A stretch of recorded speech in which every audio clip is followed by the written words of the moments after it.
Hola, buenos días. Muchas gracias a todos por su participación. Esperamos que este evento sea de su agrado y sobre todo de su utilidad. Vamos a hablar entonces de disección aórtica y para esto quiero empezar haciéndoles énfasis en que una acción quirúrgica oportuna va a cambiar el pronóstico y la evolución de los pacientes. La disección aórtica es una catástrofe cardiovascular que solo la cirugía va a cambiar la naturaleza de esta patología. Esa acción quirúrgica oportuna va a depender de la evaluación adecuada que ustedes hagan en el servicio inicial de urgencias, porque son finalmente los que van a decir que estos pacientes vayan a un manejo quirúrgico al evaluarlo por nosotros. ¿Qué es entonces una disección? Tenemos una aorta débil en la que se produce un desgarro súbito de la íntima arterial. Hay un desgarro que va a llevar a que las otras capas de la aorta se separen, se diseque la adventicia y la media y se cree así una falsa luz. El flujo arterial va a irse entonces tanto por la luz verdadera como por la luz falsa y esto va a debilitar cada vez más la pared arterial y puede llevar a isquemia y a ruptura. Entendiendo la fisiopatología, vemos entonces por qué una disección es una emergencia quirúrgica cardiovascular. ¿Cuáles son las consecuencias, además de la ruptura mencionada? Primero, la falsa luz, todo ese flujo que se va por la falsa luz va a producir una isquemia a distancia. En el corazón se pueden disecar las arterias coronarias, por eso estos pacientes pueden tener infarto. Podemos tener una insuficiencia aórtica aguda que lleve a una falla cardíaca aguda, a un taponamiento cardíaco. A nivel cerebral vamos a tener isquemias, si hay disección de esos vasos del cuello, hay isquemias y accidentes cerebrovasculares o embolismos. A nivel renal podemos tener también disección de las renales y por esto podemos encontrar estos pacientes en una falla renal aguda. Podemos tener isquemias intestinales y isquemias arteriales periféricas. En este mismo orden vamos a hacer la evaluación tanto de síntomas como lo de signos de los pacientes. Y la complicación más aguda y catastrófica va a ser la ruptura de la aorta en un 42% de estos pacientes. Es por esto, por todas estas complicaciones, que la mortalidad de los pacientes es del 40% en forma inmediata. Y si ustedes no los evalúan adecuadamente, si todos no los evaluamos y no los vamos a llevar a cirugía, los pacientes con disección de aorta tipo A tienen un incremento de la mortalidad de 1 a 2% cada hora. Si no se operan, se mueren un 70% en las primeras 24 horas y una mortalidad del 94% en la primera semana. De los pacientes que llevamos a cirugía, lamentablemente también van a morir del 5 al 20%. Pero van a vivir el otro 40% que lograron pasar por toda esta patología y de estos que sobreviven el 50% van a estar vivos a 5 años. ¿Cómo se clasifica entonces la disección? Hay que tener muy claro la división de la aorta, ¿cierto? Tenemos la aorta torácica y la aorta abdominal. En la aorta torácica vamos a dividirla a su vez en aorta torácica ascendente, que va a ser todo desde la válvula aórtica hasta comprometiendo todos los vasos del cuello, ¿sí? Después de los vasos del cuello vamos a tener la aorta torácica descendente.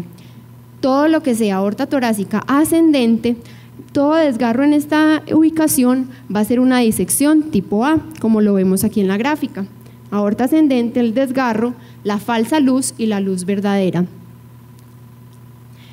Estos pacientes con disección de aorta torácica ascendente requieren manejo quirúrgico emergente. Por el contrario, los pacientes con una disección tipo B, en el cual el desgarro empieza posterior a la subclavia izquierda, el manejo va a ser completamente diferente porque estos pacientes se manejan en forma médica. Nos vamos a enfocar entonces en el resto de la charla en disección tipo A, que es la que necesita que los operemos. ¿Qué pacientes me pueden hacer pensar en este diagnóstico? ¿Qué factores de riesgo tenemos? Pacientes hipertensos, pacientes consumidores de cocaína, de crack, que sean fumadores, dislipidémicos, que tengan patologías congénitas como una aorta bicúspide, una coartación de aorta, revisen siempre los ecocardiogramas.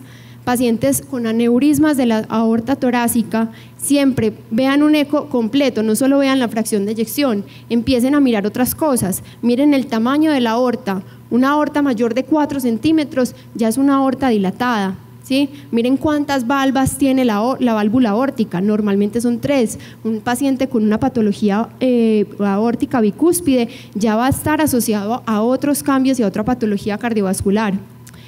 Pacientes también con trastornos del tejido conectivo, no son raros, en nuestro medio también vemos pacientes con Marfan, pacientes con enfermedades del colágeno, pacientes con enfermedades infecciosas como sífilis, tuberculosis, VIH, ya hemos operado varios pacientes en la institución con estas patologías. Pacientes obviamente con trauma o pacientes que ya hayan sido incluso operados de un cambio valvular aórtico o que hayan sido llevados a cateterismo. ¿Cuál va a ser la principal manifestación clínica? El dolor torácico. Evalúen estos pacientes muy bien.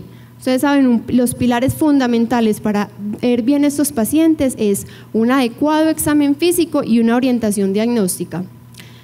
El dolor de estos pacientes va a ser severo, lo reportan incluso como una sensación inminente de muerte, un dolor punzante, un dolor en el tórax anterior como también retroesternal. Cuando tenemos un paciente con un dolor en tórax anterior irradiado a mandíbula, a miembros superiores, estamos pensando más en una disección de aorta torácica ascendente. Si el paciente, el dolor es más retroesternal, se irradia al región lumbar o a miembros inferiores, estamos pensando más en una disección de aorta torácica descendente.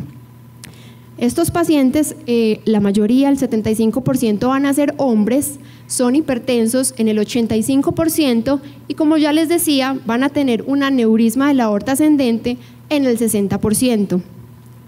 Por esto hay que tener alto grado de sospecha y una muy buena evaluación clínica, tanto en anamnesis como en el examen físico. Y lo mismo por regiones, desde que ingresa el paciente, cómo está su estado neurológico. Estos pacientes pueden llegar incluso con paraplegia, con hemiplegias, pacientes taquicárdicos, hipotensos, un soplo de novo. Los pulsos son fundamentales, pulsos que no estén simétricos, pulso diferencial.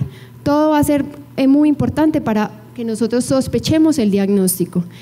Y en cuanto tengan una sospecha, no se queden con ese paciente. Si ya surgió es porque algún síntoma les vino a la cabeza. Entonces, si ustedes no tienen las herramientas adecuadas para ver estos pacientes, remítanlo a un centro de alta complejidad, a un centro donde tengan los exámenes para poder definir finalmente el diagnóstico.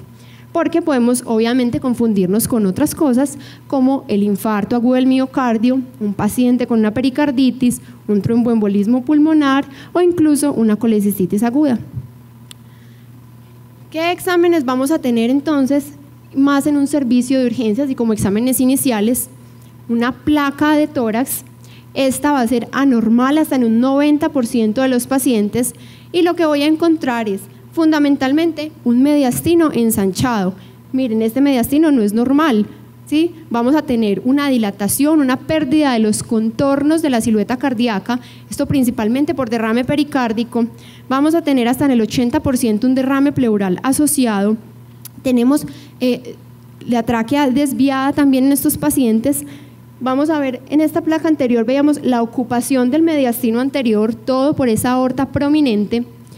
En esta placa pueden ver el desplazamiento de la tráquea y también la ocupación del mediastino anterior y vemos la silueta, tanto el mediastino ensanchado como la silueta cardíaca ensanchada y otros signos que pueden ser sugestivos de patología aterosclerótica como la calcificación del botón aórtico. ¿Cuáles van a ser entonces los exámenes fundamentales para definir si este paciente está disecado o no? Un ecocardiograma y un angio-TAC contrastado de aorta. ¿Qué vamos a ver en el eco? Un eco puede ser tanto transtorácico como transesofágico, idealmente el transesofágico. Y en la ecografía, en el ecocardio, vamos a ver el flap de disección de la aorta ascendente. El eco es muy bueno para toda esta aorta ascendente, incluso hasta los vasos del cuello, para la descendente no tanto, pero ya sabemos que ese no es el que vamos a manejar en forma urgente. Nos va a ayudar también a evaluar la fracción de eyección, a ver trastornos de la contractilidad y ver que ese paciente ya no esté además con un infarto. A ver las válvulas, si tengo una insuficiencia aórtica asociada o no. Puedo ver también la luz falsa y la luz verdadera. Miremos incluso cómo se diferencia en el flujo, en el color, en los jets, y cómo voy a tener también otros signos que me hacen pensar, como el derrame pericárdico asociado. La angiotomografía va a ser el examen gold estándar en estos pacientes, con una sensibilidad del 88%, una especificidad del 94%, y de pronto al principio no ven, acostúmbrense a ver los exámenes, así sean pacientes que les llegan después, que ya tengan el diagnóstico, vean cada vez los exámenes y van a ver que cada vez van a ser ustedes y no solamente los radiólogos los que hagan el diagnóstico de estos pacientes, que muchas veces es en la noche, en la madrugada, y ustedes son los que tienen que encargarse de remitir oportunamente a estos pacientes. Vemos aquí la aorta torácica ascendente, vemos el flap de disección, que es esa línea, vemos cómo acá está el tronco arterial brachiocefálico disecado, esa línea en la mitad corresponde al flap de disección aórtico, y todo lo que van a ver acá es el hematoma periaórtico.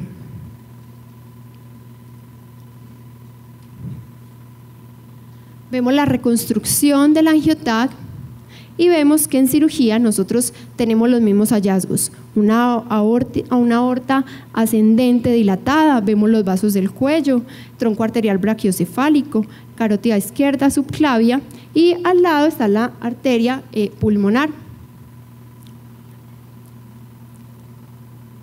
En cirugía vamos a ver nosotros también lo mismo, ahí les estamos mostrando la dilatación de la aorta torácica ascendente. Abajo vemos el ventrículo derecho, en este paciente aún no lo hemos entrado en circulación extracorpórea, no hemos canulado el paciente, y vemos que la correlación con la tomografía es similar, ¿cierto? Los mismos hallazgos que veíamos previamente. La angiografía fue el examen estándar por excelencia de las disecciones, y más en pacientes en los cuales se sospechaba un infarto. Ahora vemos que hacemos inicialmente un angioTAC, y si ya tenemos diagnóstico con el eco, el angioTAC no es necesario, pero seguimos viendo los mismos cambios. Vean ahí la aorta cómo va llenando y cómo van llenando los vasos del cuello, y cómo se ve a la vez la disección llenando posteriormente, ¿sí? El tratamiento. En esto entonces, aunque les hemos hablado mucho de cirugía, todo paciente necesita una estabilización inicial en el servicio de urgencias, que es, además del diagnóstico que van a hacer ustedes, va a ser también este manejo inicial, basado en 4 pilares: la frecuencia cardíaca, el control de la frecuencia, el control de la presión arterial, el control del dolor y finalmente el manejo quirúrgico. ¿Cuál va a ser el manejo inicial? El objetivo es disminuir el estrés de esa pared. Como les he explicado, el estrés de la sangre, la presión de la sangre, pasando por esa falsa luz, va a llevar a isquemia y a ruptura. Por eso nuestras metas en el tratamiento van a ser disminuir la frecuencia cardíaca a menos de 65 latidos por minuto o a menos de un 20% de la frecuencia cardíaca basal, y disminuir la presión arterial sistólica para tenerla en 100, máximo 120 milímetros de mercurio, o al menos disminuir un 25% de la presión arterial media. ¿Qué voy a tener para esto? Entonces, lo mismo, beta bloqueadores, los mismos 3 pilares, beta bloqueadores intravenosos, idealmente el esmolol por su vida media corta, una vida media de 9 minutos. ¿Qué problema tenemos? No lo disponemos en Colombia, por eso tenemos que usar otras herramientas como el metoprolol. Vamos a utilizar 2 miligramos cada 2 minutos hasta una dosis de 15 miligramos. Este El problema es que va a empezar a actuar, su efecto máximo es a los 20 minutos, entonces hay veces puede írsenos un poco la mano con la dosis si no tenemos cuidado, y hay otros medicamentos antihipertensivos que son buenos, pero no para estos casos. Por ejemplo, el labetalol tiene una vida media muy larga, de más o menos 9 horas, entonces si ese paciente lo vamos a llevar rápido a cirugía, después van a ser más los efectos hipotensivos y bradicardizantes que los efectos que necesitamos. Como vasodilatadores, el ideal es el nitroprusiato. Vamos a tener una infusión de 1 a 3 microgramos kilo minuto, y este es excelente porque su vida media es de 1 a 3 minutos. Entonces no les dé miedo titular beta bloqueadores y vasodilatadores. Ya sabemos, vía media corta, necesitamos bajar esa frecuencia cardíaca y esa presión arterial y controlar el dolor, esto idealmente con morfina. Otra cosa fundamental, acá también hay instrumentadoras, enfermeras, ustedes también son activos en esto. Si tienen un paciente con una sospecha de disección, ayuden al médico, empiecen a pensar, monitoreen estos pacientes, un monitoreo continuo, toma de gases arteriales, vayan pasando una sonda vesical para que si tienen la sospecha y van a remitir a ese paciente, que ya llegue con las mejores condiciones. Esto es lo que vemos en cirugía, entonces como les mostrábamos, la dilatación de la aorta ascendente, y esto es finalmente un paciente reconstruido, tiene un injerto de Dacron que va a reemplazar su aorta torácica ascendente, y no se ve ahí, él tiene también una válvula aórtica protésica que puede o no ponerse. Si los pacientes también tienen infarto, en estos pacientes llevamos a reimplante de coronarias. Termino entonces por decirles énfasis en la mortalidad asociada.